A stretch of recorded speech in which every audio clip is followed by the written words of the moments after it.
राजस्थान में विधानसभा सत्र को लेकर सीएम राज्यपाल आमने सामने सत्र न बुलाने को लेकर राजभवन परिसर में कांग्रेस विधायकों ने जमकर की नारेबाजी। राज्यपाल ने मांगा समय। स्वतंत्रता दिवस को लेकर गृह मंत्रालय ने जारी की गाइडलाइन। पीपीई किट में पुलिस और सिर्फ होंगे 250 गेस्ट। वेबकास्ट के जरिए कार्यक्रम के प्रसारण की सलाह। रेलवे जल्द जारी करेगा क्यूआर कोड वाले टिकट। बिना संपर्क के हो सकेंगी जांच। मोबाइल फोन में रखना होगा क्यूआर कोड। राजस्थान हाईकोर्ट का फैसला आने के बाद राज्य में अब सियासत काफी तेज हो गई है। हाईकोर्ट का फैसला आने के बाद मुख्यमंत्री अशोक गहलोत ने अपनी सरकार बचाने की कवायद काफी तेज कर दी है। आज मुख्यमंत्री अशोक गहलोत ने राज्यपाल से मुलाकात की और बात ना बनने पर कांग्रेस के विधायकों ने राजभवन के बाहर प्रदर्शन किया। देखें ये रिपोर्ट। राजस्थान हाईकोर्ट से सचिन पायलट गुट को राहत मिलने के बाद अब अशोक गहलोत कैंप में हलचल तेज हो गई है। मुख्यमंत्री अशोक गहलोत की ओर से विधानसभा सत्र बुलाने की अपील की गई है, तो राज्यपाल कलराज मिश्र ने अभी कोरोना संकट का हवाला देते हुए इनकार कर दिया है। इस बीच अशोक गहलोत विधायकों को साथ लेकर राजभवन पहुंचे। इससे पहले हाईकोर्ट ने अपने फैसले में विधानसभा स्पीकर के नोटिस पर स्टे लगा दिया था, यानी पायलट गुट को अभी अयोग्य करार नहीं दिया जा सकता है। कोर्ट से राहत नहीं मिलने के बाद गहलोत विधायकों के संग गवर्नर हाउस शक्ति प्रदर्शन करने पहुंचे। इसके बाद मुख्यमंत्री अशोक गहलोत के समर्थन वाले कांग्रेस विधायक राजभवन परिसर में धरने पर बैठ गए और नारेबाजी की। इससे पहले सीएम गहलोत ने प्रेस कॉन्फ्रेंस कर राज्यपाल कलराज मिश्र पर आरोप लगाया। गहलोत ने कहा कि राज्यपाल ऊपरी दबाव के कारण विधानसभा सत्र नहीं बुला रहे हैं। पूरी जनता देख रही है कि आखिर राजस्थान में हो क्या रहा है। ये हमारे समझ के परे है। सिंपल प्रोसेस जो अपनाया जाता है और गवर्नर साहब को आदेश देना ही पड़ता है, उसको रोकने कोई कारण नहीं है। हमारा मानना है कि ऊपर से दबाव के कारण से मजबूरी में वो अभी असेंबली बुलाने के लिए निर्देश नहीं दे रहे हैं। इस बात का हमें बहुत दुख है। जब हम फ्लोर पे जाना चाहते हैं, एक तरफ तो मांग की जा रही थी विपक्षी पार्टियों द्वारा भी, जुडिशरी के अंदर भी चर्चा हो रही थी, भाई आप असेंबली फ्लोर क्यों नहीं टच कराते हो, असेंबली में क्यों नहीं आते हैं, असेंबली बुलाते क्यों नहीं हैं। और आज जब हम लोग असेंबली बुलाने के लिए तैयार हैं, पूरे प्रदेश की जनता देख रही है कि हो क्या रहा राजस्थान के अंदर। सब व्यथित है, दुखी है। राजस्थान में सियासी ड्रामे पर कांग्रेस प्रवक्ता रणदीप सुरजेवाला ने ट्वीट कर कहा है कि बीजेपी गुंडागर्दी कर रही है। क्या गवर्नर आर्टिकल 174 के तहत विधानसभा सत्र बुलाने से इनकार कर सकते हैं? जब कांग्रेस सरकार विधानसभा सत्र बुलाना चाहती है तो बीजेपी भाग क्यों रही है? कब तक जनमत का चीरहरण करेंगे? जबकि हाईकोर्ट ने सचिन पायलट खेमे को बड़ी राहत देते हुए विधानसभा स्पीकर की तरफ से कांग्रेस के बागी विधायकों को जारी नोटिस पर रोक लगा दी है। पायलट खेमे की याचिका पर सुनवाई करते हुए 21 जुलाई को हाईकोर्ट ने स्पीकर से 24 जुलाई तक कोई भी कार्यवाही न करने का आदेश दिया था। विधानसभा स्पीकर की ओर से सचिन पायलट सहित 19 बागी विधायकों को जारी नोटिस की वैधानिकता को लेकर पायलट खेमा हाईकोर्ट पहुंचा था। So far as the future course of action is concerned, the Honorable High Court has passed the order today, maintaining of the status quo of the Honorable Speaker's disqualification notice dated 14th of July 2020. Now, as we all know, that the Honorable Supreme Court has passed an order saying that the Honorable High Court's order will be subject to the final outcome of the special leave petition pending before the Honorable Supreme Court, which is coming on Monday, that is the 27th of July 2020. So I think we'll all just wait and watch as to on what the Honorable Supreme Court decides in its wisdom. दरअसल सचिन पायलट और गहलोत के बीच विवाद के बाद से सियासी उठापटक जोरों पर है। अशोक गहलोत का कहना है कि उनके पास पूर्ण बहुमत है और राज्यपाल सत्र बुलाएं ताकि गहलोत सदन में फ्लोर टेस्ट करवा सके।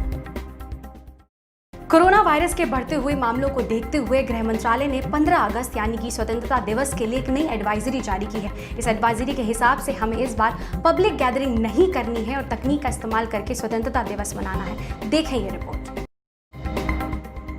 प्रधानमंत्री नरेंद्र मोदी हर बार की तरह इस बार भी स्वतंत्रता दिवस के मौके पर लाल किले की प्राचीर से तिरंगा फहराएंगे, लेकिन कोविड के चलते इस साल लोगों की भीड़ कम रहने वाली है।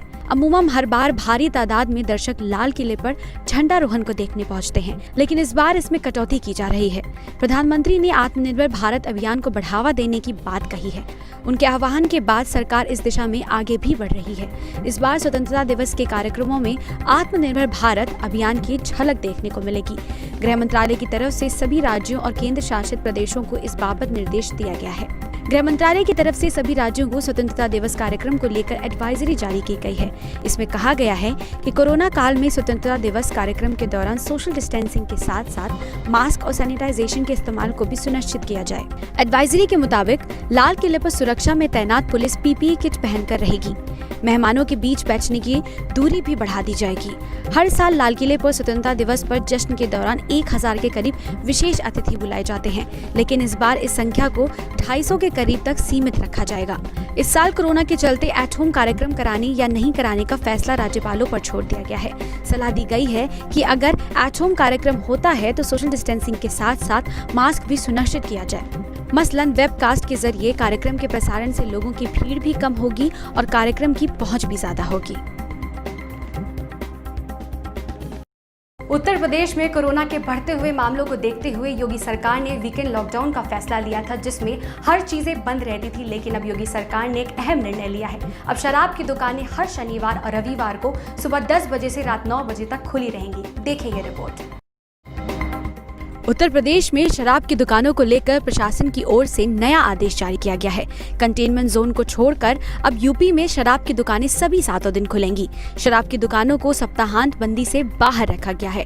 इसमें वाइन शॉप और बियर शॉप सभी शामिल हैं। पहले शनिवार और रविवार को शराब की दुकानें भी बंद रहती थी, लेकिन अब वीकेंड पर भी शराब की दुकानें खुली रहेंगी। हालांकि जितने भी कंटेनमेंट जोन हैं, उनमें दुकानें बंद रहेंगी। इस आदेश के अनुसार राज्य में देसी, अंग्रेजी और बियर की दुकानों के साथ साथ भांग की दुकानें भी खुली रहेंगी। इन दुकानों का खुलने का समय सुबह 10 बजे से रात 9 बजे तक होगा। अगर कोई दुकानदार देर रात तक दुकान खोलना चाहता है तो इसके लिए स्थानीय प्रशासन से अनुमति लेनी होगी। दरअसल यूपी ने राज्य में कोरोना मामलों की बढ़ती संख्या को देखते हुए 10 जुलाई से वीकेंड पर प्रतिबंध लागू करना शुरू कर दिया था। इस दौरान सभी दुकानें, मॉल, अनाज, थोक बाजार और रेस्टोरेंट लोगों के लिए बंद रहते हैं। भारतीय रेलवे ने यात्रियों की सुविधा के लिए अपने पूरे टिकटिंग सिस्टम में बदलाव करने का फैसला लिया है। रेलवे ने फैसला लिया है कि अब पूरे भारत में कॉन्टैक्टलेस टिकटिंग सिस्टम होगा। देखिए ये रिपोर्ट। कोरोना वायरस महामारी से बचाव के लिए भारतीय रेलवे सुरक्षा के तमाम नए उपाय अपना रहा है। हवाई अड्डों की तरह रेलवे भी क्यूआर कोड वाले संपर्क रहित टिकट देने की योजना बना रहा है। उत्तर मध्य रेलवे के प्रयागराज मंडल की क्यूआर कोड प्रणाली अब पूरे देश में लागू होगी। इसके लिए centre for railway information system ने सॉफ्टवेयर लॉन्च किया है। यह आरक्षित टिकट के विवरण को यूनिक क्यूआर कोड के रूप में दिखाएगा। कहीं से भी टिकट बुक कराने पर यात्री के मोबाइल पर एक क्यूआर कोड के यूआरएल वाला एक एसएमएस आएगा। स्टेशन पर टिकट की जांच के दौरान इस क्यूआर कोड को क्रिस द्वारा विकसित सॉफ्टवेयर से युक्त हैंडहेल्ड टर्मिनल अथवा मोबाइल से चेकिंग स्टाफ स्कैन कर लेगा। कोड स्कैन होते ही यात्री के सभी विवरण के साथ सीट ऑक्यूपेंसी, खाली बर्थों की स्थिति की रियल टाइम जानकारी हासिल हो जाएगी। इससे यात्रियों को भी काफी सहूलियत होगी, साथ ही रेलवे कर्मचारियों को भी टिकट चेकिंग में सहूलियत होगी। क्यूआर कोड के आधारित संपर्क रहित टिकट स्कैनिंग जांच प्रणाली एनसीआर प्रयागराज स्टेशन से 1 जून 2020 को पायलट प्रोजेक्ट के रूप में शुरू की गई थी। टिकट चेकिंग की ये व्यवस्था अब सभी स्टेशनों पर लागू की जाएगी। इसके लिए स्टाफ को ट्रेन किया जाएगा ताकि उन्हें चेकिंग के दौरान कोई दिक्कत न हो। दरअसल भारतीय रेलवे ने 25 मार्च से देशव्यापी लॉकडाउन के मद्देनजर यात्री, मेल और एक्सप्रेस ट्रेन सेवाओं को निलंबित कर दिया है और 12 मई से 15 जोड़ी स्पेशल एसी ट्रेनें और 100 जोड़ी स्पेशल टाइम टेबल चलाना शुरू कर दिया है। सुशांत सिंह राजपूत की आखिरी फिल्म दिल बेचारा रिलीज होने वाली है। इसीलिए आईएनएस के संवाददाता ने दिल बेचारा के डायरेक्टर मुकेश छाबड़ा से कुछ खास बातचीत की। देखिए। When was that moment when you actually had to believe that? अभी तक नहीं हुआ. I still can't believe it. You know. I still can't believe it because I was not talking to anyone for a month. I was just sitting at home and only working the film. I was thinking very differently because I see him every day. For me, he's right here. I'm cutting the trailer. I'm working on the songs. I'm working on the film. So I see him every day. You know, मैं हमेशा आपको था नहीं बोल पाता हूँ. I still think कि should I use him in past tense. It's very difficult for me to still talk about him in past. कि वो था. You know, it's very. I still, I just started talking for the last couple of days. So maybe you see me talking now, because I still can't believe it.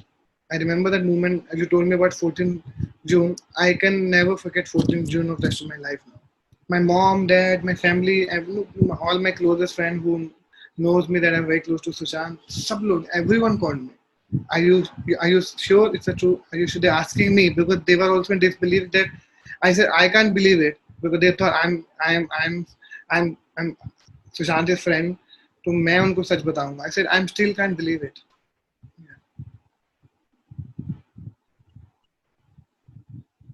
Yes.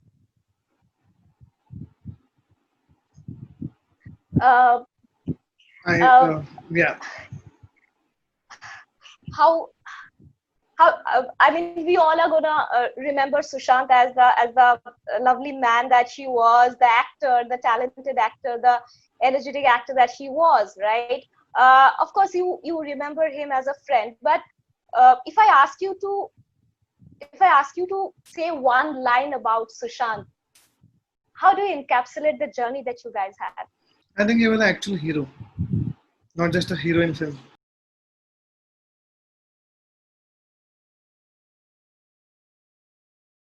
Subscribe now and press the bell icon. Never miss an update.